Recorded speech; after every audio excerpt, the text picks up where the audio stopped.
अडोसा cough syrup के बारे में सबने सुना ही होगा। अडोसा यानी होता है वासा, जिसे वासिका भी कहते हैं।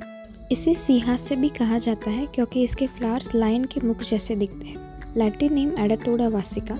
रस है तिक्त कषाय, कटु विपाक और शीतवीर्य। गुण है लघु और रुक्ष। ये मेनली वर्क करता है लंग्स पे और ये रक्त पित्त के लिए श्रेष्ठ औषधि है। ऑल्सो यूज्ड इन कास, श्वास एंड क्षय।